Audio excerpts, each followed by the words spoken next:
Magandang buhay mga ka-dreamers!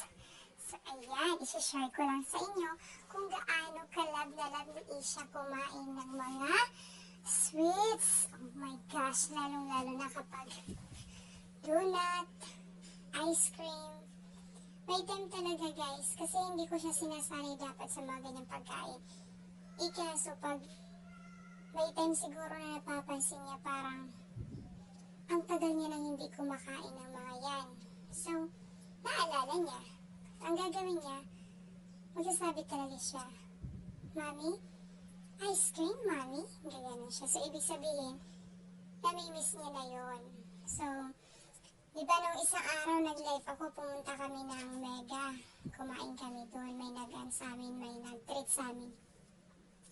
So, dahil gabi na yon, yung alam niyo pag nasa resto ka, meron silang mga ads dyan sa, nila sa may counter. May nakita siya doon na gumagalaw-galaw na baso na parang ice cream, pero ang laman nun mga gulay. Umiiyak siya. Ikaso alas 10 na magsasara na yung Mega. Mami ice cream, Mami ice cream. Sabi ko, wala pa tayong ice cream na at walang ice cream dito. Hanggang umuwi kami, paulit-ulit niyo yung binanggit. So, dahil binanggit niyo yung binanggit kahapon, di ba hindi ko siya kasama sa school, iniwan ko siya dito sa bahay. So, pagka-uwi ko, naalala ko na noong isang gabi, nangihingi talaga siya. Paulit-ulit siya nangihingi. So, ayun, buti na lang, naalala ko, dumaan muna ako sa store, bumili ako ng ice cream. So, tingnan nyo naman, enjoy na enjoy. Ang mukha, akala mo talaga, first time nyo makakain ng ice cream. Ayun, masaya naman siya. Pero ang nakakain niya talaga niyan, kaunti lang. Dahil pagka marami na yung nakakain niya, medyo irritable na yun siya. Wow! Tadi ako labi siya. Wow, nakahaw sa ice cream. Feeling satisfied. Kapag hindi pa nabibigyan. So, siya na mas makakabigyan sa pagkain. Hindi siya yung... Ano pa tirong kinaon?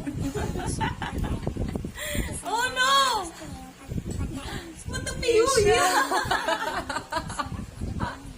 Piyuy eating ice cream.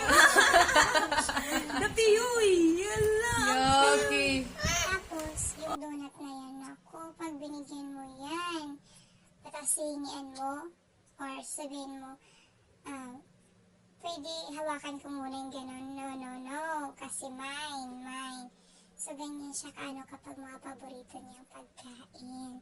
Share ko lang guys, at kaunting lang po na sa tuwing tayo ay meron po kasi mga patuloy pa rin nagpipim, nagtatanong na bakit daw ba ang bilis tumaas, marami ng followers agad. So guys, ang gagawin niyo lang po talaga dyan, makipag-engage po kayo. Makipagyakapan po kayo, dahil kung hindi po kayo makikipagyakapan, hindi po talaga tataas ang mga followers natin, dahil hindi po tayo mga sikat na tao. Hindi yung palay ang lalapit sa atin para tumuka. Tayo talaga ang lalapit sa kanila para tumuka, para pabalik din po sila yumakap sa atin guys. So yun lamang para sa araw na ito. Bye bye, have a nice day. God bless.